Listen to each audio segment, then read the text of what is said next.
লুটেরা বিশ্লেষণ করলে দেখা যাবে বুদ্ধবাবুই হয়তো আমার কাছে অনেক শ্রেষ্ঠ। চুপ করে আছি তার মানে শব্দ নেই এটা ভাববেন না। চুপের একটা বিরাট শব্দ আছে। আমি অপেক্ষা করছি, কিন্তু তার পরে আপনি যে জায়গাটায়, সেই জায়গাটা আমরা রাতারাতি দেখলাম অভিষেক ব্যানার্জির হাতে চলে গেল। জীবনে কোনো রকম বেআইনি দুর্নীতি সঙ্গে আমি কোনোদিন যুক্ত ছিলাম না, আজও নেই।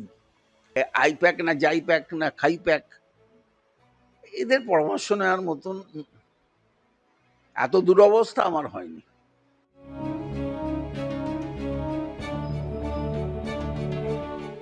টিভিতে আপনি খুব দীপ্ত কণ্ঠে খুব গর্বের সঙ্গে বলছেন, হ্যাঁ আমার বান্ধবী আছে, আমি বিপত্নিক।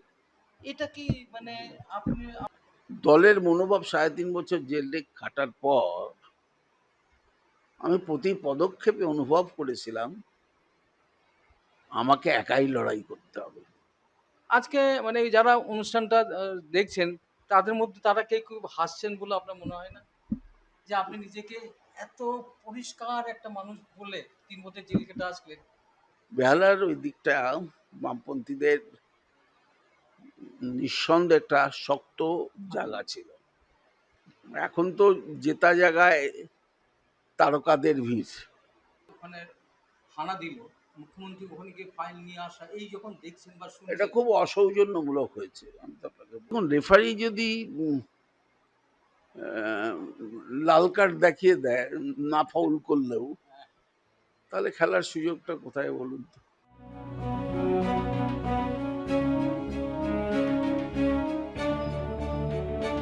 নমস্কার, ইন্ডিপেন্ডেন্ট বেঙ্গলে আপনাদের সবাইকে স্বাগত। আমি শরৎ চক্রবর্তী। বিশেষ পরিচয় করে দেওয়ার পাশে যিনি আছেন তাকে সবাই চেনেন। তিনি একজন মানে বিখ্যাত রাজনৈতিক ব্যক্তিত্ব, পার্থ চট্টোপাধ্যায়, ডক্টর পার্থ চট্টোপাধ্যায়।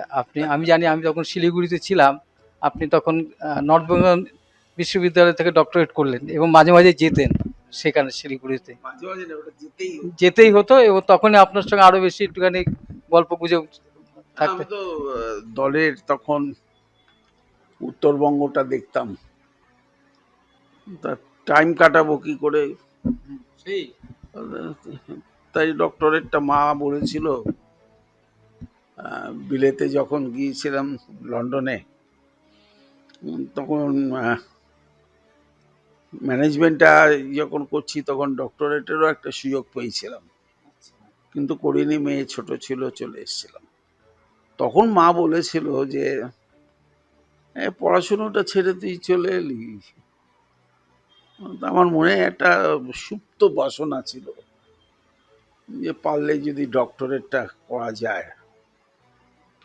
এমনি উত্তরবঙ্গ আমার চাকরি সূত্রে আমি তখন চা বাগানগুলো দেখতাম। আপনি তো আপনি তো অ্যান্ড্রুলের অ্যান্ড্রুলের চায়ের তখন অনেক বাগান ছিল। প্রচুর প্রচুর আসাম এবং চায়ের, এই শিলিগুড়িতে, দার্জিলিং।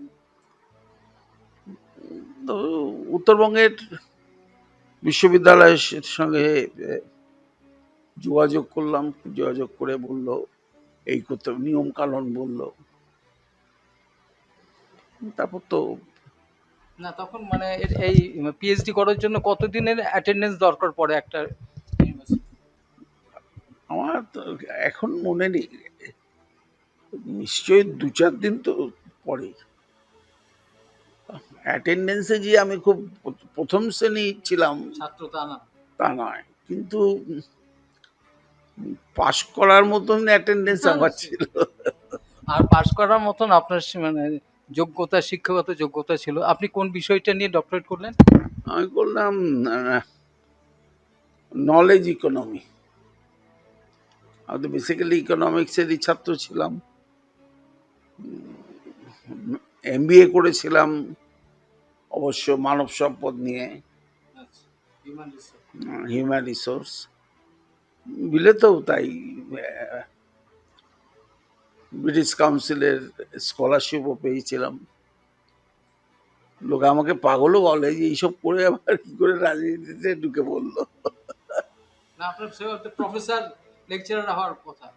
করতাম তো, তাই ম্যানেজমেন্টের ক্লাস ফ্লাস 2-4টে নিতাম।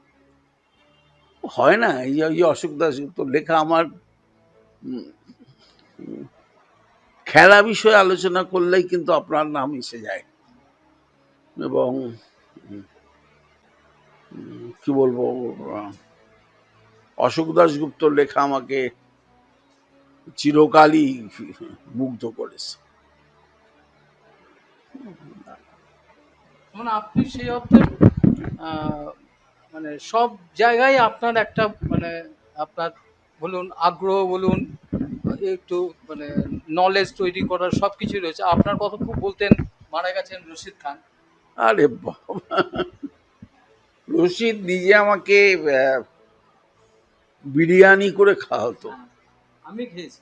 ওকে, হ্যাঁ, দোতলা ঘরটা তো বসে রান্নাঘরটায়। প্রচুর পান খেত, হ্যাঁ, মিষ্টি পান। আমি খাও একটা, আমি বললাম, না না না, খাও না দাদা। হ্যাঁ। এইসব লোক চলে গেল, আর কি বলবো। না আপনাকে আপনার যেহেতু আমি যদি আপনার ডক্টর পার্থ চ্যাটার্জি তখন হননি, পার্থ চ্যাটার্জি বাড়িতে আপনার ডাকতাম কি ছিল? একটা তো ছিল, মা তো ডাকতেন কাতু, কাতন। কাতু। ও, সুতরাং আপনাকে যদি রিউইন করে আমরা একটু দেখি, বলে না মানুষ নিজেকে আবার রিউইন করে দেখা, সে ছোটবেলা থেকে হোক বা আপনি তো খেলার সঙ্গে যুক্ত ছিলেন। রন্টু তো এখানেই হ্যাঁ, থাকে, জানি। কৃষ্ণান। হ্যাঁ, তাকে তো তুলেছিলাম আমি। ও, এত ভালো ছেলে, এত বড় মাপের প্লেয়ার ভারতবর্ষে আর ছিল বলে মনে হয় না। না আপনাকে আমি যেটা বলছিলাম যদি একটু রিউইন করে দেখি, তাহলে আপনার ছোটবেলাটা একটু মানে কিভাবে রাজনীতির। ছোটবেলায় তো আমি নরেন্দ্রপুরে পড়াশোনা করেছি। তারপরে কিছুদিন নিউ আলিপুর মাল্টিপারপাস গভর্নমেন্ট পড়েছি, তারপর আশুতোষ কলেজ।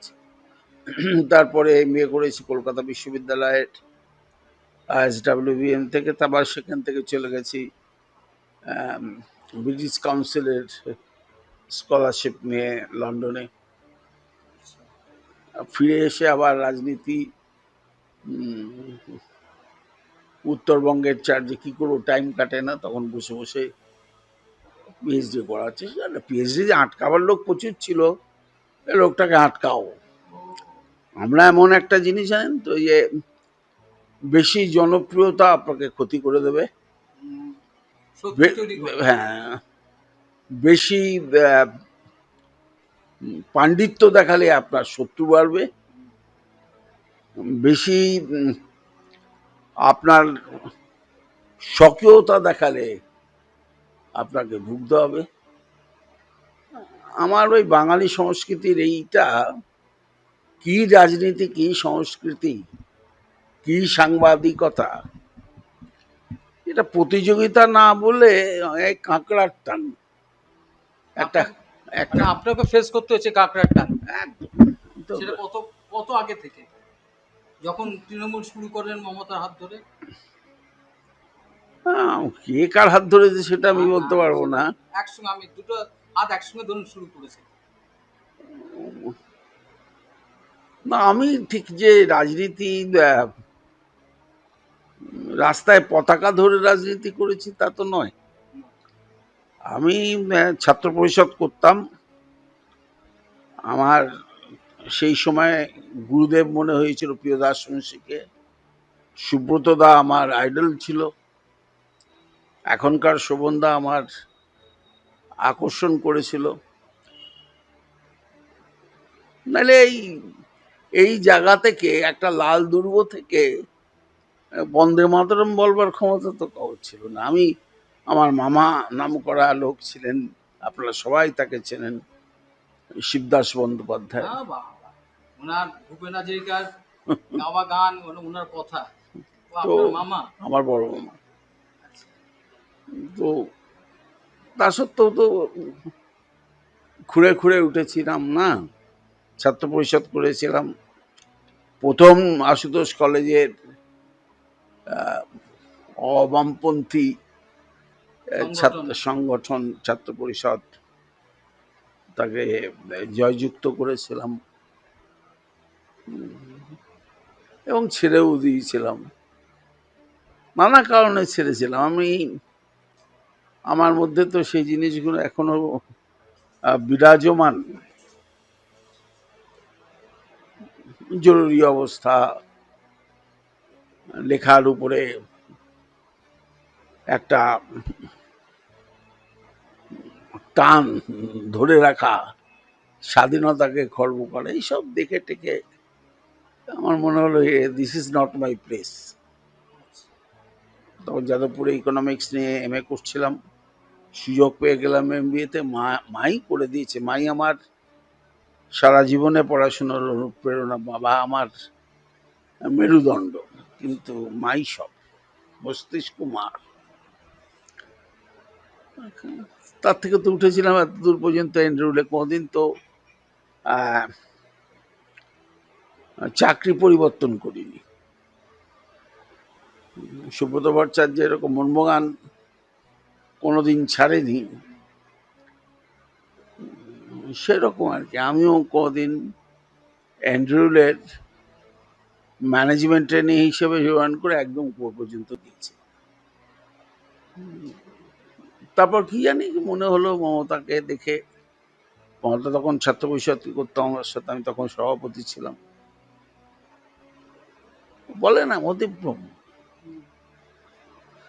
চলে এসেছিলাম। অনেকে এত কথা বলে তো, আমি তো তাদেরকে বলি যে তারা কি জানতো যে যখন আমি 15 বছর চাকরি থাকতো, আজকে শুনছি ডিরেক্টরদের চেয়ারম্যানদের 5 বছর আরো বাড়িয়েছে, তার মানে 15 5 20, তো 20 বছরের মোটা মাইনে, বুঝলেন তো?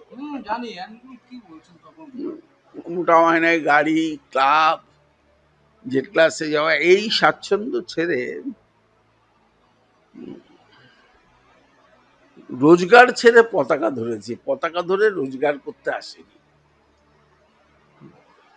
আপনাকে কখনো ওই ওই মানে ওই বয়সটা হচ্ছে যখন রাজনীতি করবেন বা রাজনীতি একটা ভালো লাগা, কখনো বামপন্থী রাজনীতি আপনাকে টানেনি? হ্যাঁ, সবসময় সবসময়। আমি তো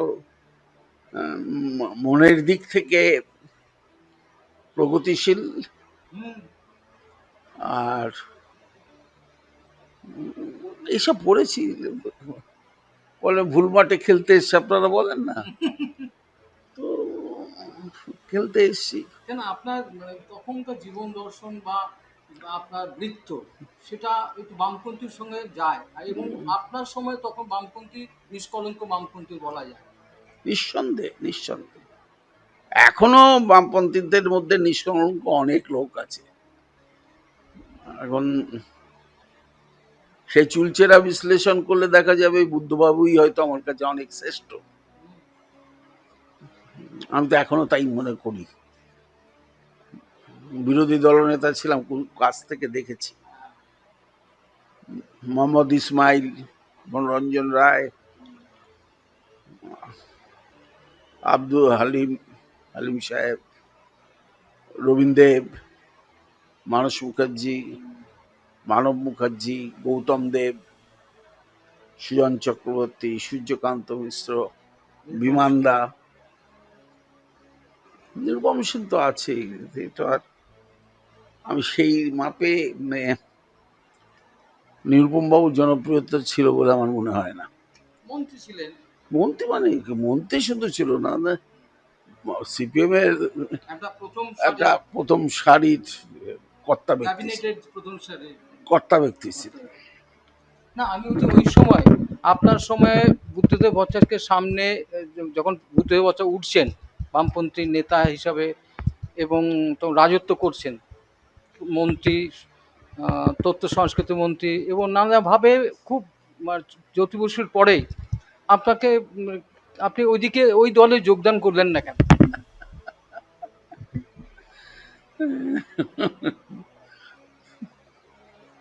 ওই যে বললাম, মাঠ বদলায়নি বলে।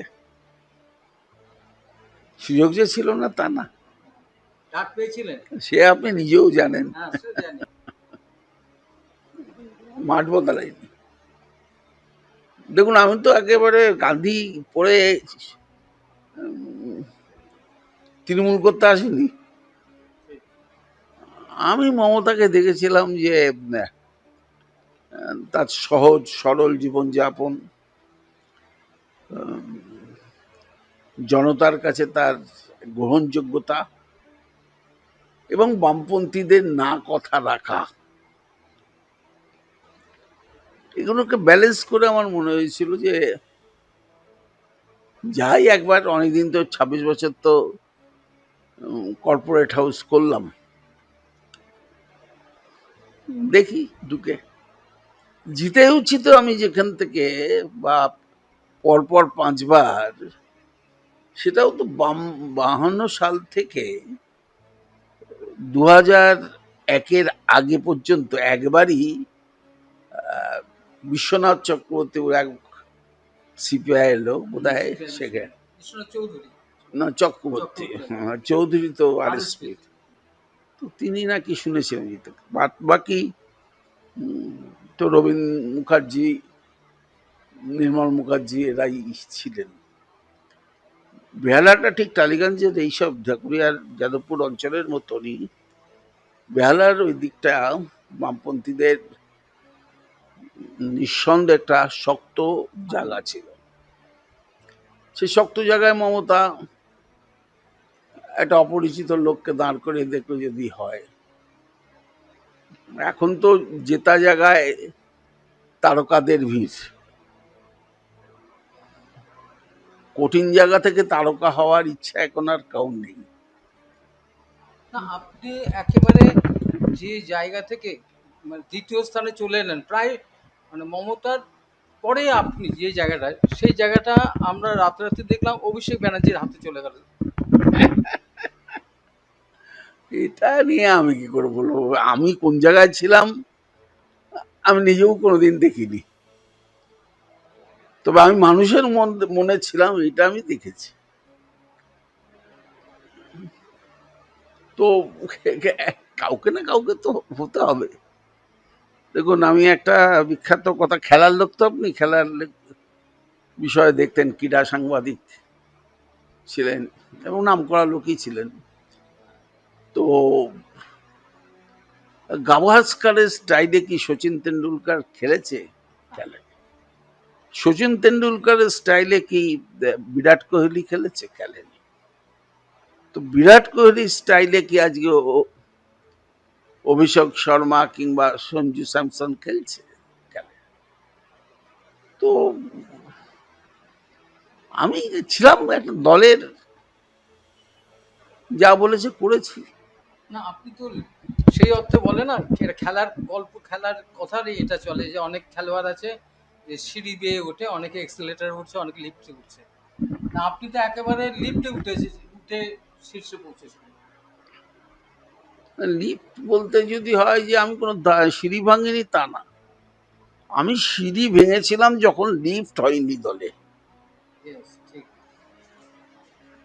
তো এখন লিফট হয়েছে, দল বড় হয়েছে, অনেককে স্থান দিতে হয়েছে, অনেককে অ্যাকোমোডেট করতে হয়েছে। যে ভালো কীর্তন গায় সে ঢুকে পড়লো, হুম। যে ভালো টিভি সিরিয়ালের ১ নম্বর হলো সে ঢুকে পড়লো, কেউ সিনেমায় ভালো নায়ক সে ঢুকে পড়লো। এদের তো সব জায়গাতেই আছে। বিদেশ বসু ঢুকে পড়েছে, ভালো, খারাপ কি হচ্ছে? না, বলছি আজকে যদি আপনাকে, যেহেতু আপনার একটা মানে আহ, এমন একটা ঘটনা আপনার জীবনে ঘটেছে, বা আমাদের জীবনে, আমরা ভাবি আপনার শুধু একা না, আমাদের জীবনে আপনার এই যেভাবে আপনাকে ওই একই লিফটের চূড়া থেকে ওই হঠাৎ করে লিফট ভেঙে পড়ে নিচে পড়ে না, পর্বত চূড়াতে আপনি কি করে নদীতে পড়লেন? এই তো এই খেলা দিয়ে ফেললে পড়তেও পারি, আবার যদি নিজে ভুল পদক্ষেপ নিই তারাও পড়তে পারি। তবে আমি একটা জিনিস আমার এখনো আত্মসমীক্ষা হয়, আমি ভাবি আনুগত্যের কোনো মূল্য নেই। আমরা ভ্যালুস, এথিক্স এগুলো তো পড়াতাম। আগেকার শিক্ষকরা যে সম্মান পেত এখনকার শিক্ষকরা তো সে সম্মান পায় না।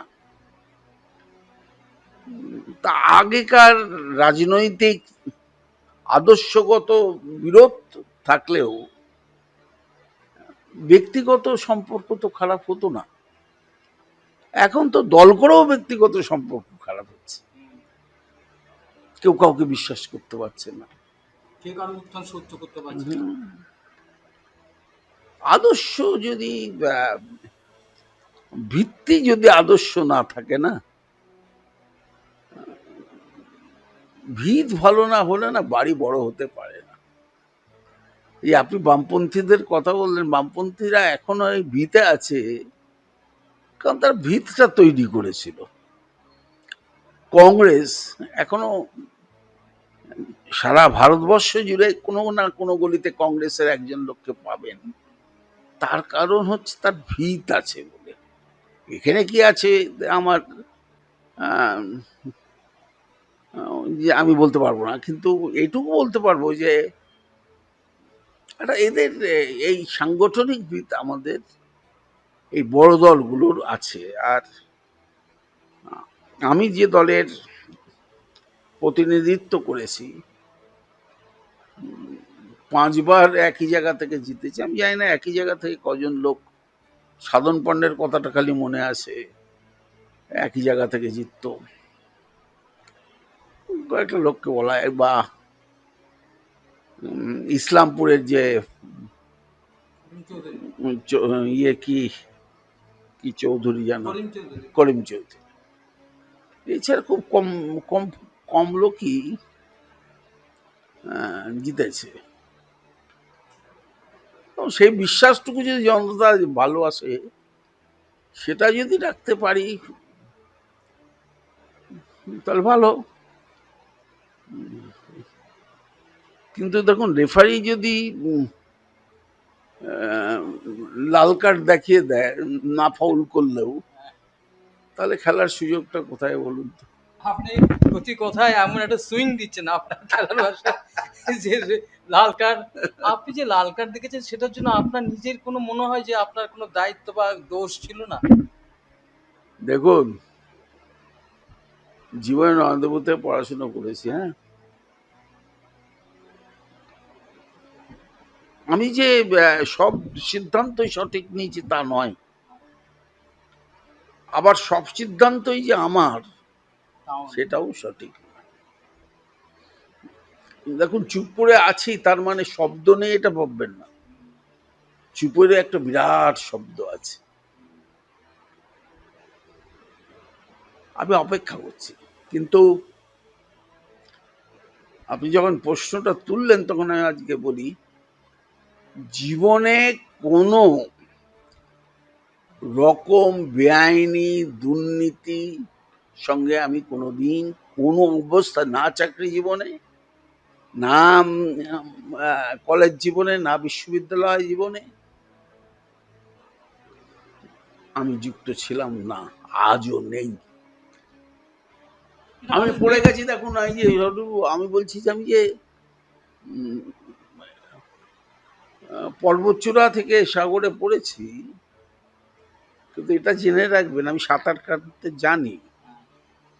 এসছেন তো 3 বছর পরেও তো সাঁতার কেটে বাড়িতে চেয়ারে বসে আছেন। তা সবাই তো ভেবেছিল মরে যাবো, হ্যাঁ তাই তো। মরে যাবো বাবা, বেঁচে গেলাম, তো কেউ বাঁচবে না, কেউ বাঁচবে না, বুঝলেন, কেউ বাঁচেও না।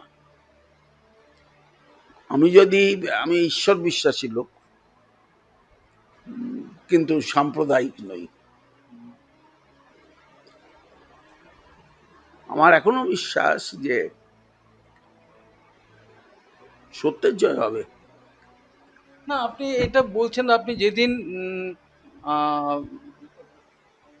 আমি এই শব্দটা আপনাকে আমি অন্যভাবে দেখি তো বা দেখতাম, এই জেল থেকে বেরিয়ে যেদিন আপনি সব মিডিয়াকে বলছিলেন, বেশ আপনার মুখে একটা বেশ কঠোর একটা ইয়ে ছিল।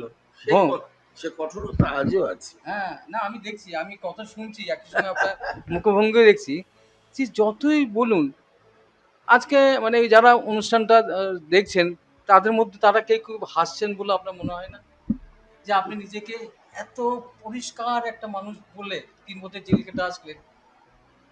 দেখুন, জেল জেল তো লোক নানা কারণে খাটে। কেউ দেশের জন্য খাটে, কেউ নিজের জন্য খাটে,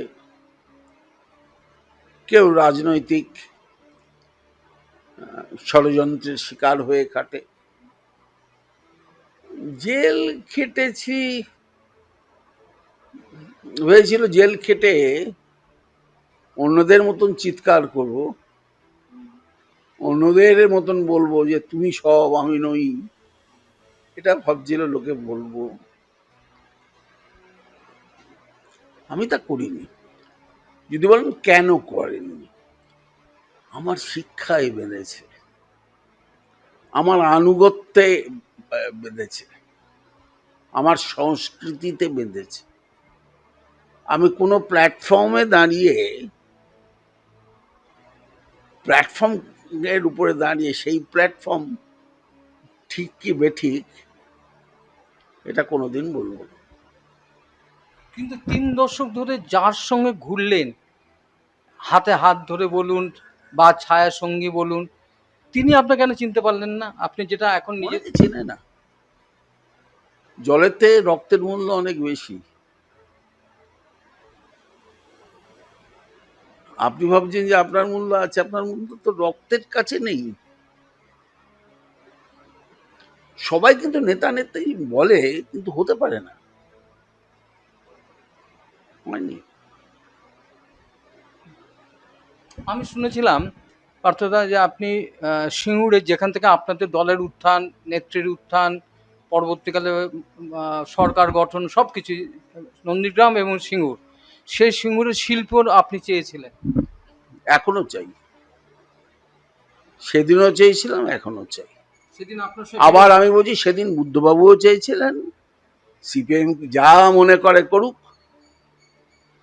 নিরুপম বাবু চাইনি। বর্ধমান লবে একদম, একদম, আপনি তো ঠিকই ধরেছেন। না, আপনার সঙ্গে আপনার দলেতেই মতবিরোধ ছিল এই শিল্প চাওয়া নিয়ে। না, আমি কিন্তু মমতা বন্দ্যোপাধ্যায়কে বুঝিয়েছিলাম। আচ্ছা। আপনি এটাও দেখবেন যে আমি বলেছিলাম যে কৃষির জায়গায় ভালো ফসল হচ্ছে যেখানে হোক, যেখানে শিল্প করার দরকার। দেখুন, আহ, ভারী শিল্প তো উঠেই গেছে বিধান রায়ের পর। তো আহ, শিল্প, ভারী শিল্প বলতে কিছু এসেছে বলে আমার কাছে, আমার স্ট্যাটিস্টিক্সে নেই। তার আধুনিকরণের অভাবে এসে মরে গেছে, কিংবা জঙ্গি আন্দোলনে শেষ হয়ে গেছে, নিয়ন্ত্রণহীন ট্রেড ইউনিয়ন তার ফলে হয়েছে। কিন্তু ভারী শিল্প দুর্গাপুর, ফুগাপুর, আসানসোল কোথায় বলুন তো? সবই তো বিধান রায়ের করা। আমরা করলাম কোথায়? বুদ্ধবাবু যে চেষ্টা করেছিলেন, সেই চেষ্টার সঙ্গে বাস্তবতার একটা ফারাক হয়ে গিয়েছিল।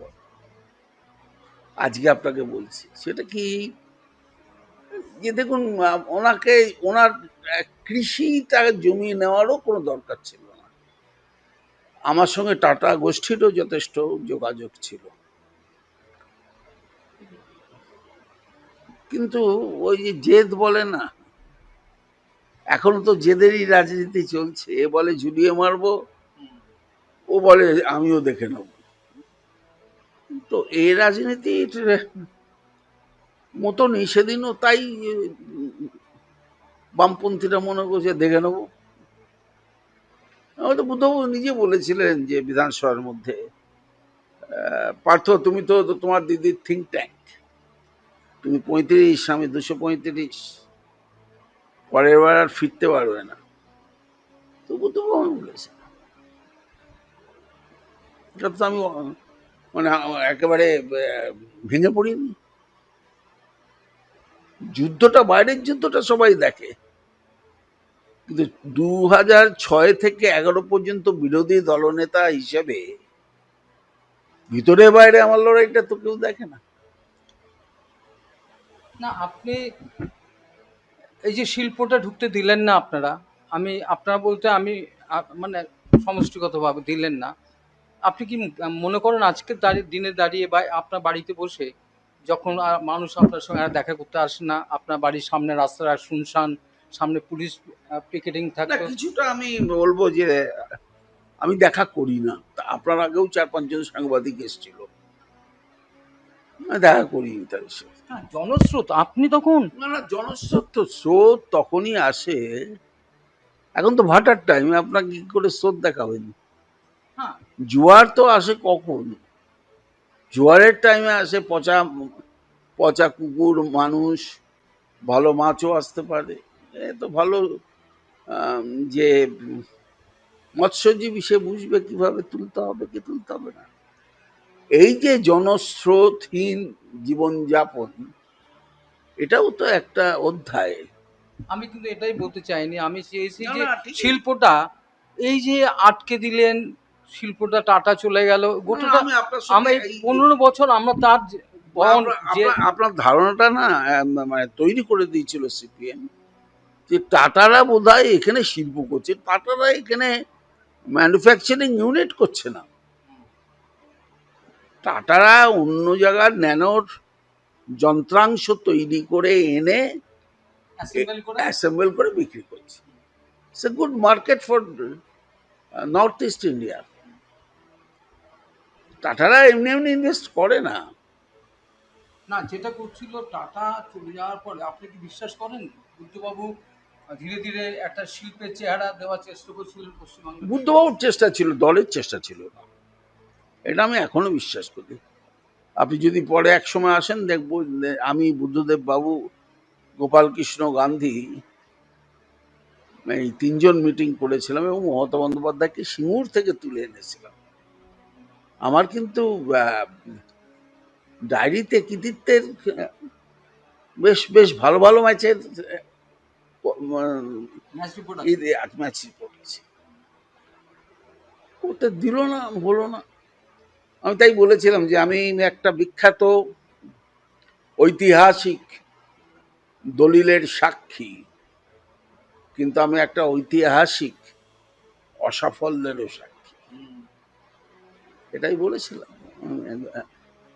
গোপাল কৃষ্ণ গান্ধী থেকে বলেছিল যে Partha, your statement is wonderful. জীবনটা ওয়ান্ডারফুল ছিল। হ্যাঁ, অনেক সময় বলে না। না, আপনার একটা মনে হচ্ছে আপনি ভেতরে ভেতরে আবার একটা ইউটার্নের দিকে যাবেন বা যাচ্ছেন। আমি আপনাকে বলছি নন্দীগ্রাম, সেটাও কি মনে হয় না যে একটা মানে নিজের পায়ে কুড়ুল মারার মতো একটা আন্দোলন ছিল আপনাদের? আমাদের এই মূলত এই আন্দোলনটা কিন্তু সিপিএম লক্ষণ শেঠের দ্বারাই কুড়ুল মেরেছিল। বুধও কিন্তু লক্ষণ শেঠ ফেটকে খুব পছন্দ করতেন না। একটু নাকুচি টাইপের লোক, তো একটু পড়াশোনা জানে, একটু কথাবার্তা বলে আরাম আছে, সংস্কৃতি। বুদ্ধবাবুর একটা ডিফারেন্ট অ্যাঙ্গেল ছিল। হুম। কি বলবো না না, এখন? সেই আন্দোলনে গুলি চলেছে, আপনি ভালো করে জানেন। গোটাটার মধ্যে একটা মাওবাদী বলুন, ওই ছত্রদরদের, আপনি আজকে তো আর তাদের হয়ে কথা বলার জন্য তো আপনি আর নন। সেদিনের ঘটনা মনে হয় না যে না, নন্দীগ্রামের ঘটনা আহ, বামপন্থীদের ভুল রাজনৈতিক লাইন, অত্যধিক জেলার উপরে নির্ভরশীল হয়ে নন্দীগ্রামের সৃষ্টি হয়েছে, আর বেশি হয়। না, কিন্তু সেই মানে গুলি চালানো ঘটনা, এটার পেছনটা তো ইন্ধন, মানে মাওবাদীদের ইন্ধন। এবং দেখুন, মাওবাদীদের যে শুধু শুধু আপনি মাওবাদীদের ইন্ধন আপনাদের না না দলে না ছিল না, আমার বলছি। আমার আমি বলি শুধুই মাওবাদী বা তৃণমূলবাদী বা কংগ্রেসের বলে তো লাভ নেই। মানুষ সেদিন বিশ্বাস করেছিল যে আমার জল জঙ্গল জমির অধিকার এটা কেড়ে নিতে চায়। এই বিশ্বাস থেকে তাহলে মহাশ্বেতাদি সিঙ্গুর আন্দোলনে আমার মঞ্চে এলো কি করে? আপনি একটা ভাবুন, মহেশাদিদির মতন লোক। যেরকম ভাবে বুঝিয়েছেন মহাসতীদিকে, আজকে পরের দিকে সেই মহাসতীদি বলছেন ফ্যাসিস্ট মমতা বন্দ্যোপাধ্যায়। আপনি আজ নয় কাল জানি না কি বলবেন। আমি কি বলবো তা তো আমি নিজেও জানি না। আমি কি মূর্তি দেখে এসেছিলাম, এখন কি মূর্তি আছে আমি তো তাও জানি না। আমার বিশ্বাস আছে এই আর কি এখনো। আমরা কথা বলতে বলতে শুনছিলাম আপনি যে আমি নিজের কাছে খুব পরিষ্কার আছি। এই নিজের কাছে পরিষ্কার থেকেও আপনাকে বেহালা পশ্চিমের সিটটা দেওয়া হলো না। আপনি শিক্ষা চুরি করেছেন বলে, রেশন চুরি করেছে তাকে কি? আমি একটা কথা বলি আপনাকে, একটা ভুল ধারণা আপনাদের মধ্যে আছে। আমি নিজেই সিদ্ধান্ত নিয়েছিলাম যে আমি এবার নির্বাচনে প্রতিদ্বন্দ্বিতা করব। আর দলের মনোভাব ৩.৫ বছর জেলে খাটার পর আমি প্রতি পদক্ষেপে অনুভব করেছিলাম আমাকে একাই লড়াই করতে হবে। যেদিন চাকরি ছেড়েছিলাম সেদিন তো ভাবিনি যে সিপিএম ক্ষমতায় থেকে চলে যাবে, কিন্তু আমি সেই চ্যালেঞ্জটা নিয়েছিলাম। আমি এবারও সেই চ্যালেঞ্জটাই নেব, বুঝলেন। আমার সে যোগ্যতা এবং আছে, এই যে ত্যাগ বলেন না, ত্যাগ আমার বেশি আছে। তার কারণ ২০ বছরের চাকরি ছেড়ে এসেছিলাম, retired IAS officer, IPS officer, বা সিরিয়ালে আর কাজ পাচ্ছি না, বা অভিনয়টা জমে উঠছে না। এইভাবেই জীবনযাপন করবার জন্য দ্বিতীয় ইনিংস খেলিনি। আমি প্রথম ইনিংসেই আমার নিজের প্রফেশন ছেড়ে দিয়ে আমি এসেছি। না, আপনার কি মনে হয় না যে শিক্ষা নিয়ে এই যে আঙুল তুলছে আপনার দিকে, আপনার বেসিক জিনিসটাই আমি আপনাকে বলছি, আপনারা তো সাংবাদিক, সমস্ত জায়গা থেকে আর্কাইভগুলো বাছুন। শিক্ষায় চুরি হয়েছে না শিক্ষায় চুরির রব তোলা হয়েছে সেটা ভাবুন। যে লোকটি ২১ পর্যন্ত শিক্ষামন্ত্রী থাকলো, ২১ পর্যন্ত কোনো গন্ডগোল হলো না, কোন লোকটা চুরির গল্প শোনালো না, বেআইনি বেনিয়মের ২-৪টে অভিযোগ আমার কাছে তখন এসছিল, বামপন্থীরা নিয়ে এসছিল, বিজেপির লোকরাও নিয়ে এসছিল, রাস্তায় বসা আন্দোলনকারীরাও নিয়ে এসছিল, কিন্তু চুরি হয়েছে রাজকোষে এরকম কোনো অভিযোগ আমার কাছে ২১ পর্যন্ত ছিল না।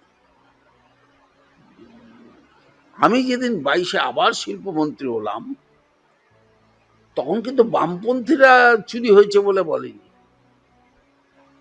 তখন তো আমাদের রাজ্যের মুখ্যমন্ত্রী এক, শিক্ষামন্ত্রী বদল, শিক্ষায় অনিয়ম।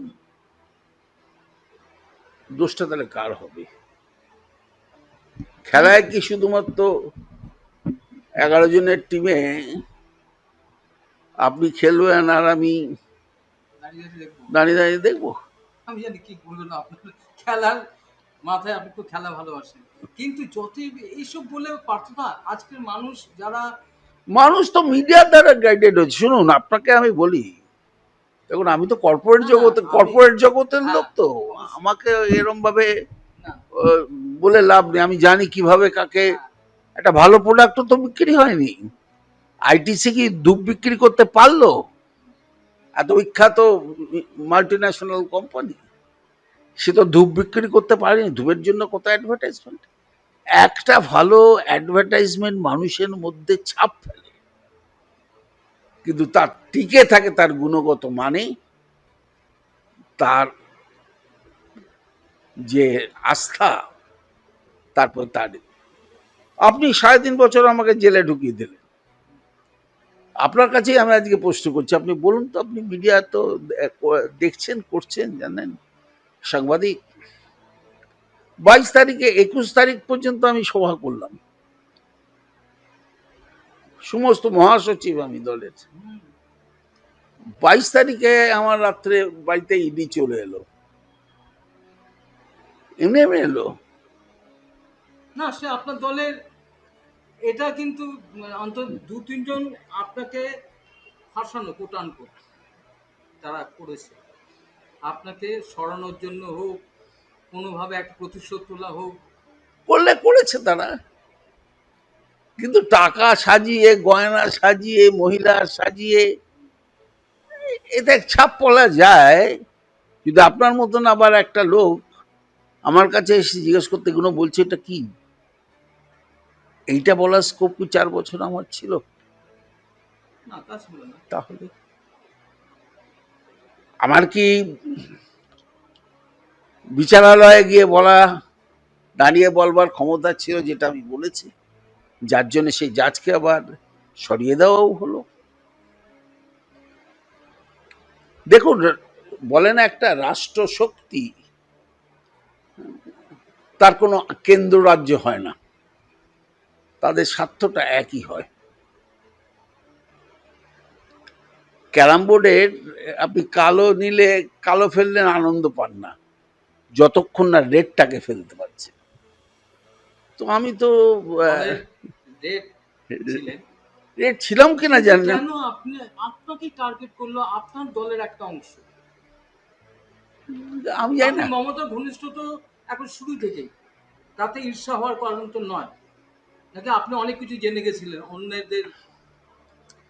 না, আমি অনেক কিছু জেনে যাইনি। আমি এইসব পিকেটিকে পছন্দ কোনোদিনই করিনি। আই প্যাক না যাই প্যাক না খাই প্যাক, এদের পরামর্শ নেওয়ার মতন এত দুরবস্থা আমার হয়নি। 11 থেকে আমাদের কোনো পরামর্শদাতা ছিল? তাহলে আমরা ক্ষমতায় এলাম কেন? এই যে কর্পোরেটাইজেশন, তা কর্পোরেট ছেড়ে চলে আসার দরকার কি ছিল? কর্পোরেট থেকে জ্ঞান মারতাম।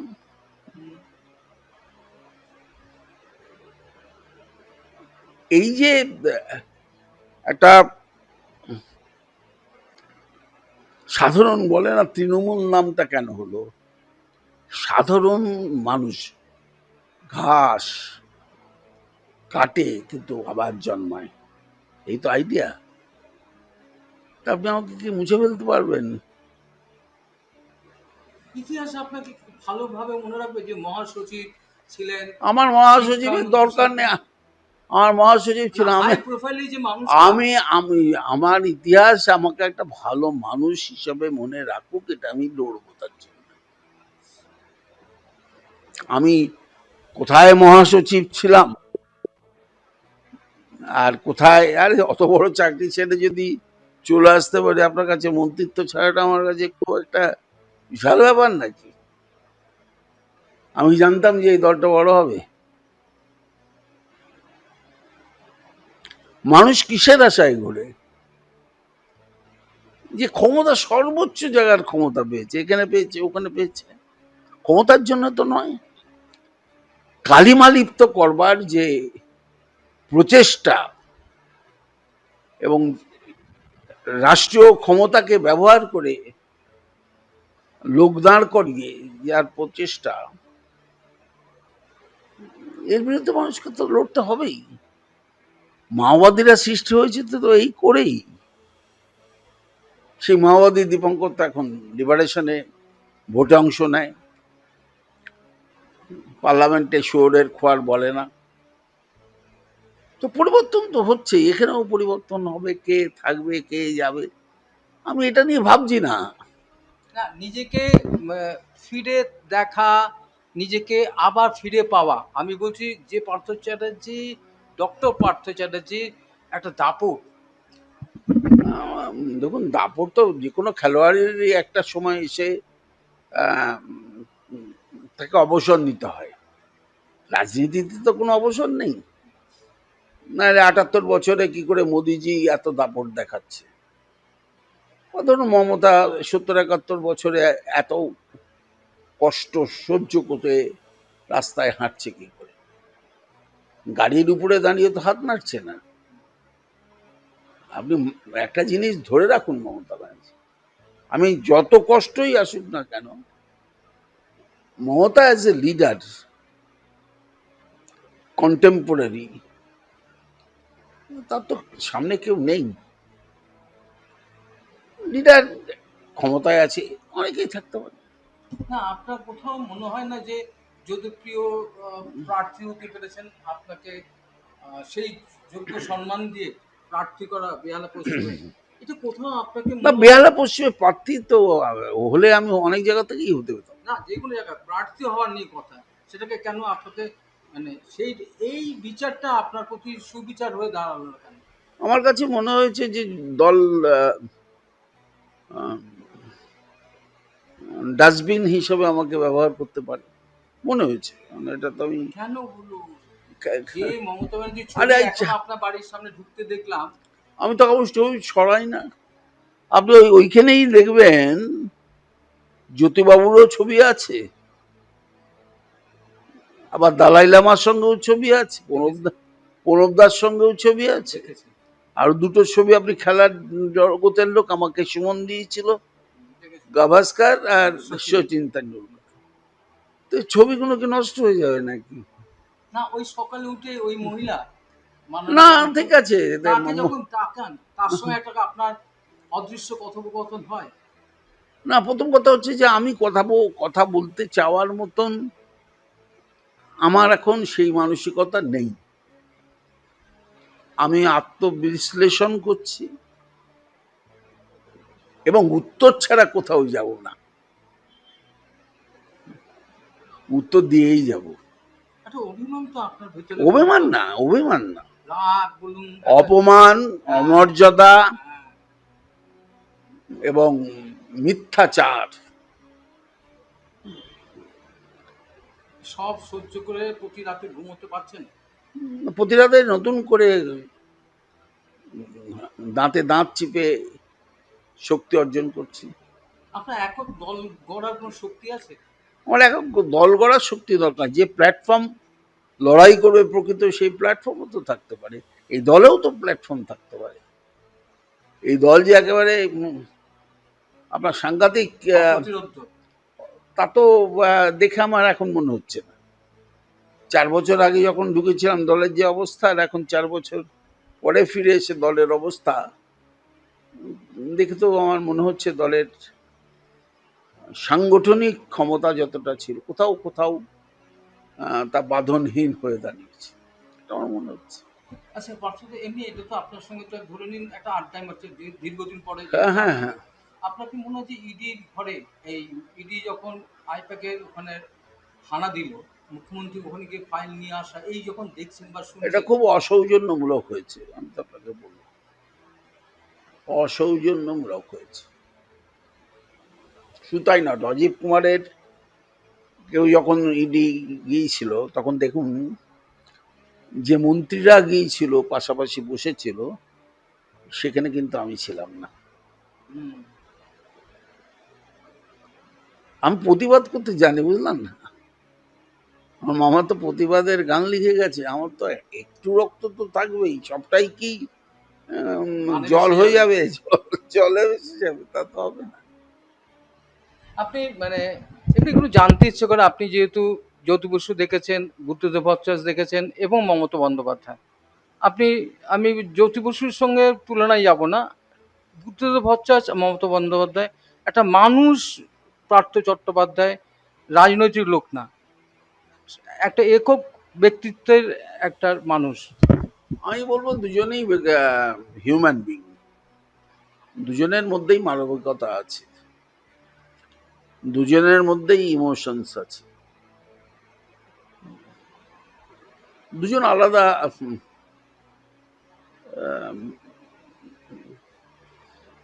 সমাজ গড়ার কারিগর, এক একটা। দুজন দুই রকম ভাবে গেছে, কিন্তু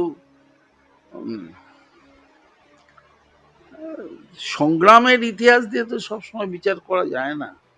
না, আপনি তো মানুষ চেনেন, মানুষ ঘেটেছেন, মানুষ দেখেছেন, মিশেছেন। না, আমি মমতাকে তো খারাপ বলতে পারবো না। এগিয়ে একটু হলে এগিয়ে কে? দেখুন, আপনি মমতাকেও যদি বলেন না রক্তের মূল্য ভালো বোঝে, বুদ্ধবাবু কিন্তু তার মেয়ের জন্য রক্তের মূল্য ভালো বুঝেছিল। আপনার বোধহয় খেয়াল আছে, মন্ত্রিসভা ছেড়ে চলে গিয়েছিল মেয়ের হাত ধরে, কোনো কমরেডের হাত ধরে যায়নি। তো এদের ইমোশনস কাজ করে। বুদ্ধবাবু খুব সংস্কৃতিবান লোক, বুঝতে পেরেছেন, না কুচু লোক। মমতার অত না কুচু ভাবটা নেই। মমতা সাধারণ ঘরের সাধারণ মেয়ে। বুদ্ধবাবু হচ্ছে কি বলবো, বাগানে একটা সুন্দর গাছ, তার বাগানটা নির্ভর করে তার সংগঠনের উপর। না, আপনি আপনি তো এত কাছের একজন ছিলেন তো মমতা বন্দ্যোপাধ্যায়, এই যে তার গান গাওয়া, আহ, আদিবাসী মহিলাদের সঙ্গে নাচ করা, কবিতা লেখা, ছবি আঁকা, না এগুলো কি মনে করেন যে এগুলো উনি তো মনে করেন যে প্রথম শ্রেণীর একজন শিল্পী? না, এর এটা হাসলে হবে না। এটা জনতার উত্তর দেবে। আপনার সময়ে তো 1 কোটি টাকা দিয়ে একটা ছবি কেনা হয়েছিল, সারদা কিনেছিল। কে কিনেছিল জানি না, আপনি ভালো করে কে কিনেছিল জানি না, কিন্তু সিবিআই আমাকে ডেকেছিল এইটুকু জানি। না, উনি যে জাগো বাংলার এডিটর ছিলাম বলে কিনেছিল। আপনার সাংবাদিকরা তো এখন নেতা হয়ে গেছে, তো তো তাদেরকে জিজ্ঞাসা করুন, তারা ভালো বলতে পারবে। এক ফোনে এলো, 2 ফোনে এলো, এরকম কত আছে, আরো কত সাংবাদিক ঘুরছে গাড়িতে করে, পিছনে করে। ফুড কর্পোরেশনের কমিশনার হয়, এরকম তো কত লোক ঘুরে বেড়ায়। তো শুধু এর মধ্যে তো থাকবেই, স্বার্থান্বেষী লোকরা থাকে। আপনি তো মুখপাত্র ছিলেন দলের এক সময়, মহাসচিব ছিলেন, একই সঙ্গে দলের হয়ে কথা বলতেন। আর এখনকার মুখপাত্র সকল, মানে আমি বলছি যারা, তাদের ভূমিকা নিয়ে আপনার? আমি কোনো মন্তব্য করবো না, দলের ভূমিকা নিয়ে মন্তব্য করছি না, তো তাদের চেলা চামুন্ডা নিয়ে মন্তব্য করে আমার লাভ কি আছে। না, কোথায় নেমে এসছে বলছি, মান তো সব জায়গায় নেমে এসছে। যিনি সঞ্চালনা করে সবাইকে বড় করছেন, এগুলো তো পেড ওয়ার্কারের মতন মনে হয়, যে একই লোক একই কথা রোজ বলে যাচ্ছে। কোথায় বৈচিত্র্য বলুন?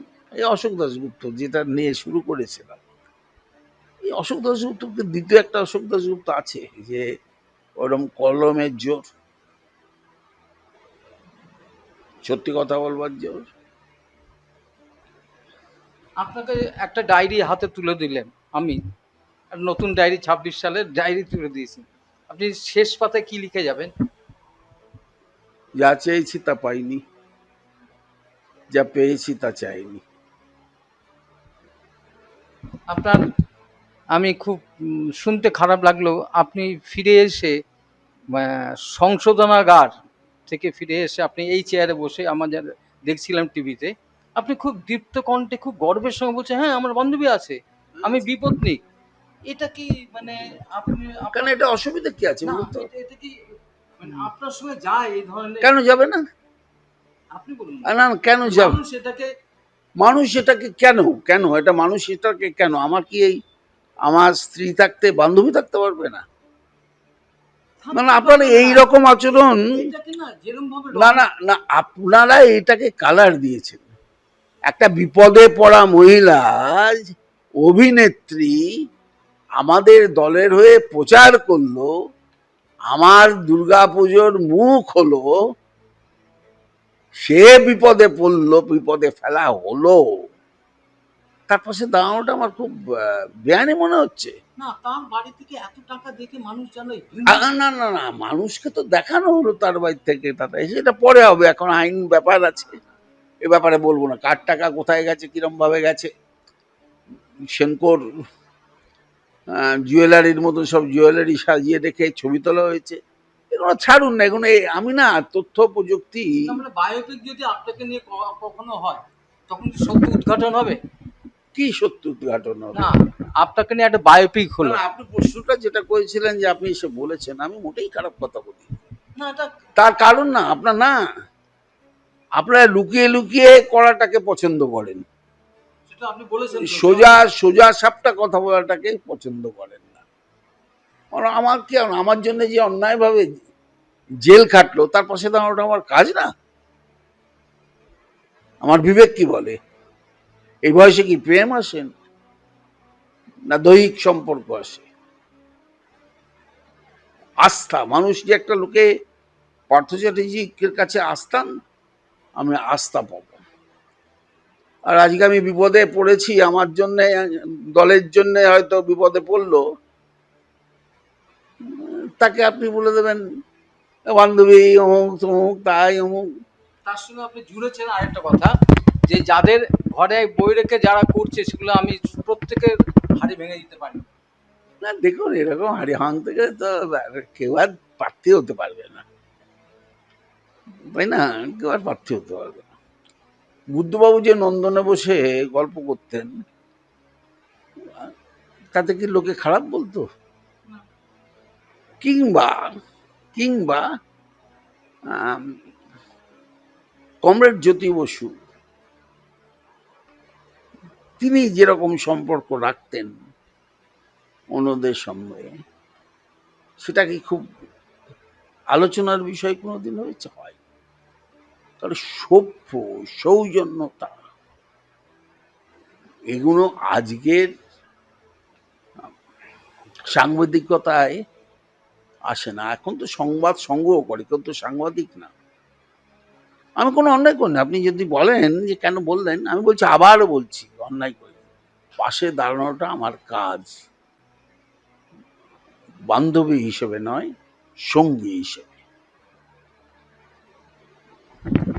ব্যক্তিগতভাবে বলছি পার্থদা, আপনি যেহেতু আমি বরাবর আপনি একেবারে তো মানে প্রথম দুজনের মধ্যে তো ছিলেন, তিনজন যদি ধরি, সুব্রত বক্সিকে যদি ধরি, প্রথম তিনজনের মধ্যে আপনারা মমতা ব্যানার্জি, পার্থ চট্টোপাধ্যায় এবং সুব্রত বক্সি। আপনি ওই বাড়ি ব্যানার্জি বাড়ি এত ঘনিষ্ঠ, এই যে দীপক ঘোষের বইটি একটা লিখেছিলেন। আমি এটাকে সমর্থন করি না। দীপকদার ওইভাবে লেখা তথ্যভিত্তিক বলে আমার মনে হয় না। আমাকে আপনার পছন্দ নাও হতে পারে, আমি আপনাকে পছন্দ নাও করতে পারি, কিন্তু বিলো দ্য বেল্ট হিট করা আমার সংস্কৃতিতে লাগে না। বুদ্ধবাবুকে কোনোদিন আপনি শুনেছেন যে একটা সংস্কৃতিবানের থেকেও উনি কথা বলেছেন? শুধু একবারই বলেছিল আমাকে, হাতা গুটিয়ে, আমি 235, তুমি। তার ফল মানুষ দিয়েছে। তেলটা দেয় জনতা, অর্থ দেয় না। আপনি কথা ভালো বলেন এবং আপনি কিন্তু আবৃত্তি করেন মাঝে মধ্যে, শুনেছি। আজকের এই নিজের জীবন বোধ নিয়ে রবি ঠাকুরের হোক কারোর কবিতা আপনার মনে হয় যে আপনার জীবনে এখন খুব নিজেকে রিলিফ দেওয়ার মতো একটা কবিতা? না, আমার তো অনেক কিছু, যাহারা তোমার উৎসাহেছে বা নিভায়েছে তোমার, তুমি কি তাদের ক্ষমা করিয়াছ, তুমি কি বেসেছ ভালো। আমরা তাহলে পাঠ্যদের সব মনে হচ্ছে আছে, পাঠ্যদের যে মুডে আছেন শেষ হবে না, অনন্তকাল চলবে। দ্বিতীয় পর্বে কিন্তু আমি আপনাদের এইটুকু বলবো যে যারা সাংবাদিক আছেন, তারা অন্তত আমাকে একটা সুযোগ দিন টু ডিফেন্স মাইসেলফ। একতরফা ভাবে সবাই দেখিয়ে গেলেন, একতরফা ভাবে জনগণকে বিশ্বাস করার চেষ্টা করেন। বেহালা পশ্চিমের লোকরা কি বিশ্বাস করেছিল? যাদের অন্য আমি জুগিয়েছি অন্তত 5,000 পরিবারের, তারা বিশ্বাস করে। নাকতলার লোকরা কি করে? এই যে লাল জামার লোকরা ঘুরে ঘুরে বেড়ায়, তাদেরকে দেখে জিজ্ঞেস করবেন তো তাদের পরিবারের অন্যটা কে জুগিয়ে দিয়েছে? কোনোদিন তো তাদের বলেনি মমতা ব্যানার্জি জিন্দাবাদ করতে, খেয়ে পড়ে মাছ। তো আমি ক্ষুধার কোনো, বুঝলেন, রং দেখি না। আর ক্ষুধার জন্য অর্থ নিয়ে ক্ষুধা নেবার করেই বুঝি না। এত লোককে চাই নিয়েছি। আপনি অনেক অ্যান্ডুলে যে পরিবার পরিবার করছে, সে পরিবারের পিছনে দেখুন সেই সময় আমি করেছি। তো কখনো না করে তার হিসেব চাইলেন, আমি করে হিসেব চাই। আপনারা এরকম যে সামগ্রিক ভাবে আমাকে আমার অনুপস্থিতিতে আমার চরিত্র হনন করেছে, আমি এক কথায় স্তম্ভিত। আরেকটা বলি তোমাকে, তোমার ছবি যারা বশীভূত করতে চাইবে, তোমার ছবি বশীভূত, তোমার সোনাকে যারা গলাতে চাইল, কঠিন আগুনেও তা করল। আমার জীবন কত সহজে আপনি আমাকে ভালো লাগে না বসে রাখুন, খেলতে দেবেন না, আবার খেলা পেয়েছি, কিন্তু মাঠে বাইরে রাখুন, খুশি। হ্যাঁ, বসে রাখুন, কিন্তু আপনি বলবেন না যে আমি সব আবর্জনা কোনো তোমার, তুমি শিক্ষায়, তুমি এই, হ্যাঁ, বেশি জোর করলে মুখ খুলতে বাধ্য হবে আর কি। মুখ খুললে কাউরই কোনো সুবিধা হবে না। আপনি একটু আগে বললেন না যে কেন বেহালা পশ্চিমে দাঁড়ায়নি, যদি দাঁড়াতাম তাহলে আপনার মতন সাংবাদিকরাও এই প্রশ্ন নিয়েই হাজির হতো। না, আপনি বলেছিলেন আমার সঙ্গে মানুষ আছে। না না, আমি বলি এই নিয়েই হাজির হতো এবং প্রশ্ন করতো।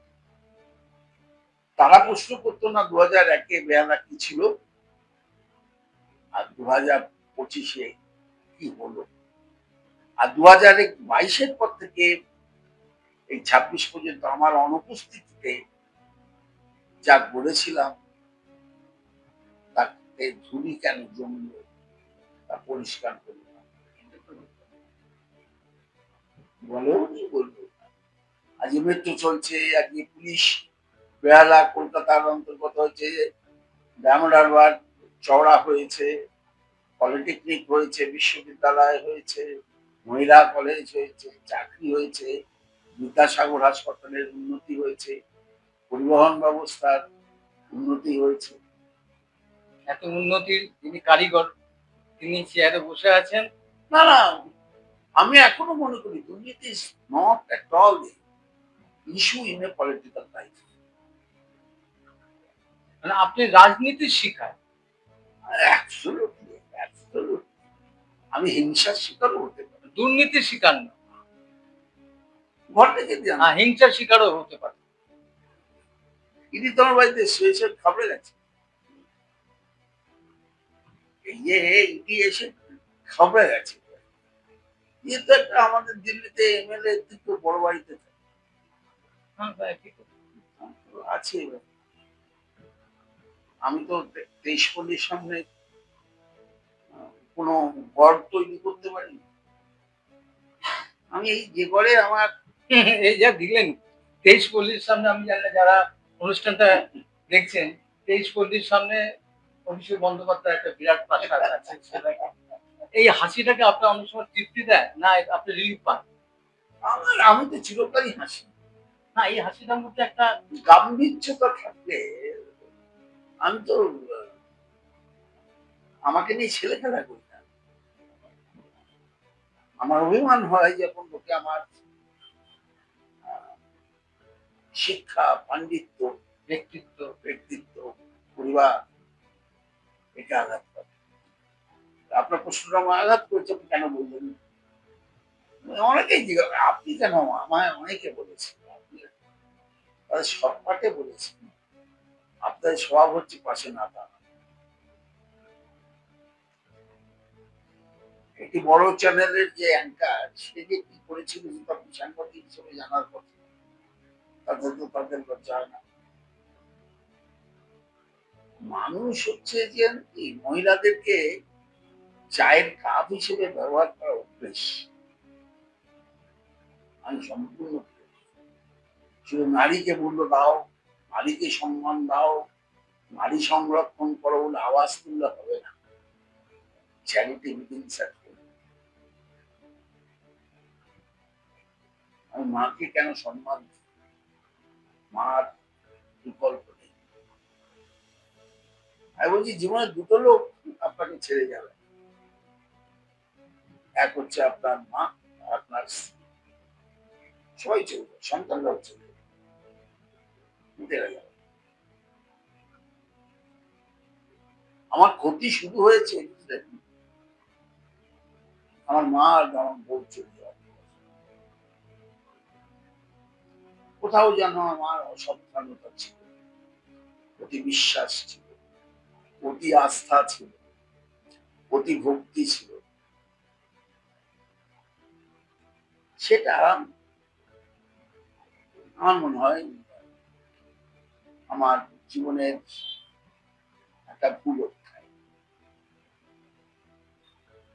প্রার্থনা নিজেকে যতটা মেলে ধরা অনেকটা মেলে ধরেছেন। বিশেষ করে আমি ভাবিনি যে আপনি আহ, আজকের দিনটা ঘরে বসে আছেন ঠিকই, কিন্তু ভেতরে ঝড় থাকে না, একটা ঝড় কিন্তু আপনার চলছে। আমি তো বলেছি অন্ধ হলে কি প্রলয় বন্ধ? সেই ঝড়ের জায়গা থেকে উনি নিজেকে যতটা পেরেছেন আপনাদের সামনে মেলে ধরেছেন। আমি যতটা পেরেছি আপনি পুরনো সম্পর্কের অধিকার নিয়ে অনেক প্রশ্ন করে ফেলেছি। কোথাও কোথাও যদি আপনাকে আঘাত দেয়, আমার কোনো প্রশ্নই আঘাত দেয় না, বরঞ্চ আমার আমার হচ্ছে যে আমি বলি না আনকাট, আনকাট পাত্র দেখালেই খুশি হবে। তাই হোক। আনকাট পাত্রা একটা পাত্রী চট্টোপাধ্যায়, আজকের মতন আমাদের এই কথোপকথন এখানে শেষ করলাম। দ্বিতীয় পর্বে আবার যদি হয় দেখা, যদি